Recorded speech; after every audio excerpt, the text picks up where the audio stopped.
Peak Wealth Management proudly presents the Trust the Plan podcast with Nick Hopwood and Jim Pilat, where we believe by providing education and guidance, we can help you retire with peak confidence.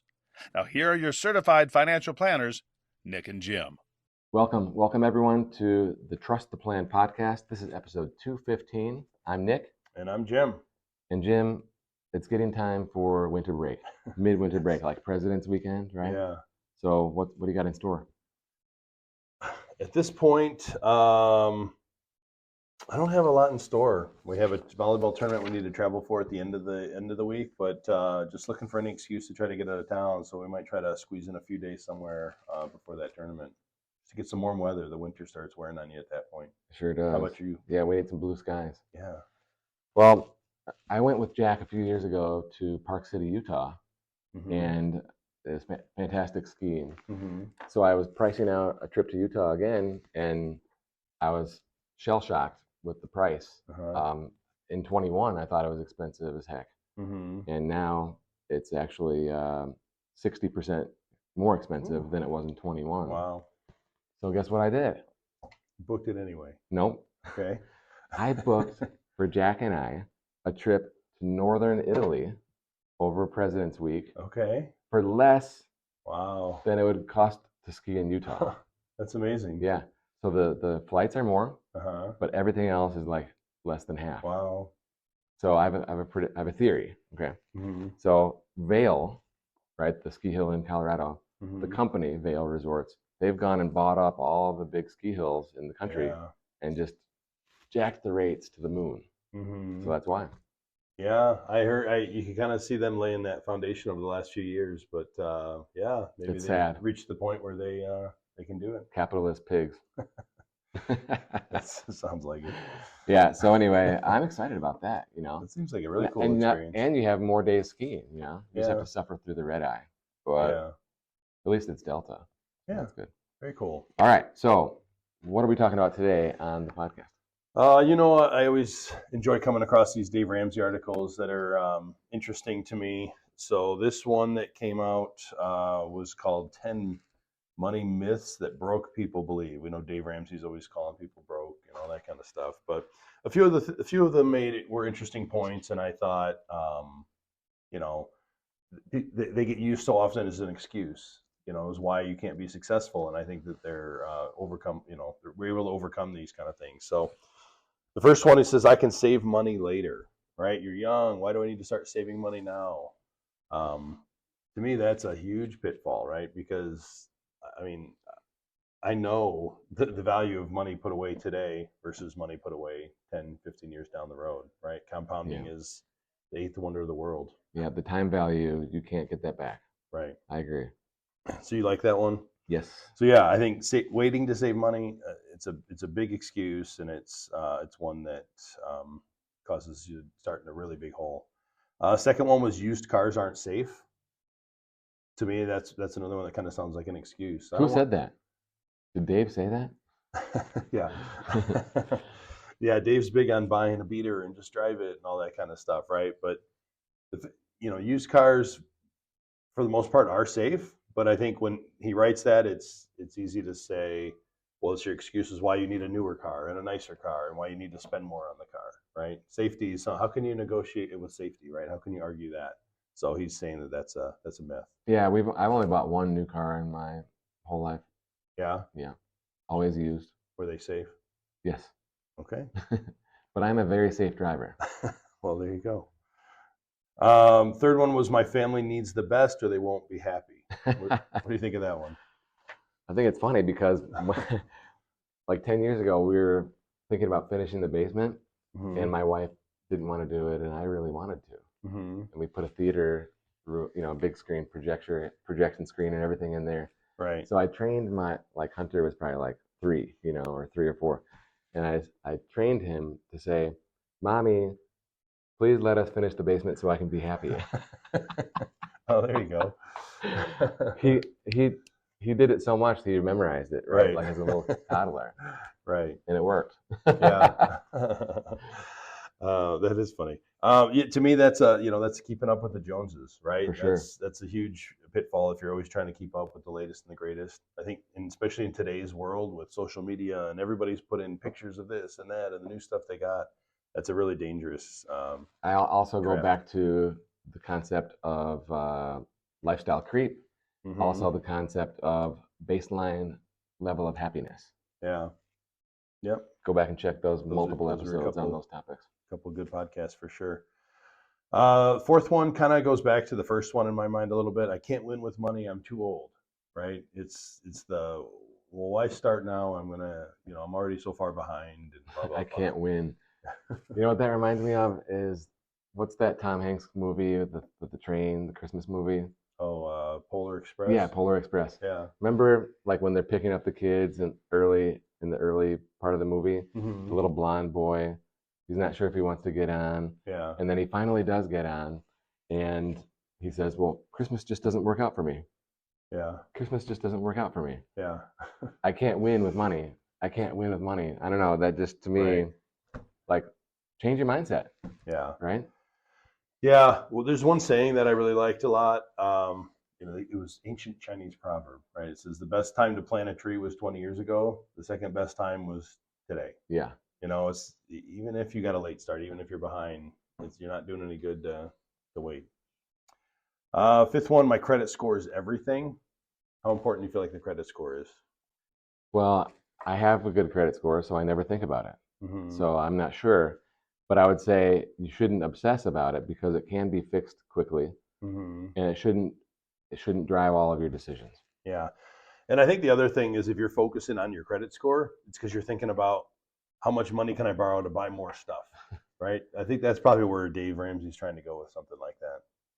Yeah. Sixth one is I earned this. Hey, I'm out there working hard. Why should I have to save some of this money? Why should I have to put it away? I deserve a vacation. I deserve nice things. I deserve nice clothes and that new car and so forth. Well, this is interesting because if you peel back the layers, right, I Mhm. think that it's partly true, right? If I got a big bonus or I had a big commission or whatever the case may be, Mhm. I might want to reward myself, Mhm. right? And I tell people this, there's three things you can do when you get a windfall, right? Mhm. You can save and invest, you can pay stuff off, or you Mhm. can spend it. And I think it's okay to reward yourself for a little bit, but Mhm. then you have to put the lion's share to either one or two. And it doesn't I'm not going to be upset with you if you decide you want to pay stuff off rather than invest, or if you want to Right. invest rather than pay stuff off. They're both good choices. Yeah. Yeah. There's only one really bad choice. And let's try and mitigate that to a Right. smaller amount. Yep. I like that. 7, if I make more money, the government will take it away. Well, the more you make, the more they take, right? Yeah. But you shouldn't take that to the nth degree and Mhm. say I'm gonna stop working or saving or stop working or earning Mhm. because it's just going to Uncle Sam. I have a friend who's a plumber who just started his own business, and Mhm. he's been dealing with this. Last year he got a big tax bill, and he called me, belly aching about how he had to write such a big check at the end of the year. He doesn't want to work anymore. Yeah. And I just had to explain, that's really not how it works, and you need to, keep grinding. Right. And if you want to get ahead, take advantage of the tax savings opportunities that the government offers us. Yeah, for sure. It also reminds me of the people who want. I don't want to pay off my mortgage because I want the write-off. Right. These kind of decisions. I mean, there's obviously some truth to it, right? Like you said, you make more, the government takes more, but like it's a percentage, right? And you still get more of the percentage, right? Just like the mortgage, you're paying more in interest than you're getting the benefit of the write-off. So And you're doing the standard deduction, so it doesn't even matter. So Right. that just means it's anyway. The follow-up question that I like to ask is, do you like making the payment? Mhm. And no one likes making the payment. Yeah, that's an easier answer. Yeah. Number 8, I don't need insurance. Remember we did a podcast a while back about that, how some of the ultra wealthy were forgoing insurance, and we thought that seemed pretty crazy. Yeah, like homeowners insurance Yeah. in the hurricane zone. Right. Yeah. To me, that's just nobody likes insurance when you don't need it, but when you do need it, you're glad you have it. So I think it's probably just a way people are looking to just free up some cash flow to spend on stuff. This number 9, my neighbors have it, and I should too, right? And maybe I jumped the gun. That's more the keeping up with the Joneses one, right? Yeah. Number 10, I'll always be broke, right? So, that one kind of goes back to a lot of things we talked about. If you didn't start early, you'll always be broke. If you didn't start late, well, why start now, right? All these kind of things are just excuses not to save. But, I think that there's reasons to, wherever you're at in life, there's reasons to start making positive steps to good financial decisions.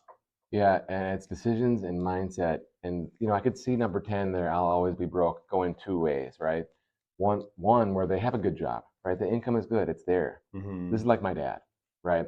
He had a good job for like 45 years, right? Mm-hmm. But he'd always say, always complain about the bills. It was never ending, right? That's why I'm here, by the way, okay? Because my why is to make sure that you can retire with confidence, and learn from other people's mistakes. And we can be here to coach you. But there's that person, right? And so, we just need to really do some expense tracking, figure out what's going wrong. Maybe there's a structural problem with your expenses, and figure out how to fix that, and we can help. The other person is someone who just has, a low income, they're underperforming, right? Maybe they do have good talent and good skills, but they're just not being rewarded. They're in the wrong industry. They're in the wrong seat on the bus. Yeah. Okay. And they just need to unlock some potential, or make a change. Believe in themselves. Yeah. Yeah. The other person that reminds me of are the people who say, well, I'll just work forever. It doesn't matter. I'll just die at my desk, right? Well, in theory, maybe all things that could work, right? You just keep working forever, but we don't know how long we can work. And sometimes you can't work as long as you want. So it's important that you're planning ahead for the what ifs as well. Yeah. I was watching Charlie and the Chocolate Factory with Quinn a couple weeks ago, and Charlie's grandfather can't get out of bed for 20 some years. Yeah. They're all 4 of them are just laying there in the bed forever. If you can't get out of bed because you're disabled, right, then you're not going to be able to. That plan doesn't work. That plan's no longer good. And Charlie's grandpa, he probably said, I'll just work forever, and I'll die at my desk. But then he became disabled somehow. Right. But then magically he could get out of bed. I don't know. I always wondered, how does he go to the bathroom? Right? I don't know. How do they prepare their meals? Yeah. They're just always laying there in bed. Yeah. It's kind of sick and twisted. I'm going to be honest. Yeah. I don't like that movie. Okay. Not a recommendation. Nope. Never liked it. And they just keep making new ones, which I'll never see. Never. Fair enough. Okay, so that was number 10, right? That was it. Yep. Okay, so we're good. Okay, Jim. So at Peak, we believe by providing education and guidance, we can inspire you to make great financial decisions so you can retire with peak confidence. You can learn more at peakwm.com. Peak Wealth Management thanks you for watching and listening to the Trust the Plan podcast, featuring certified financial planners Nick Hopwood and Jim Pilat. If you enjoyed our program, please subscribe and share. If you'd like to learn more about our services, please visit peakwm.com. peakwm.com today. See you next week.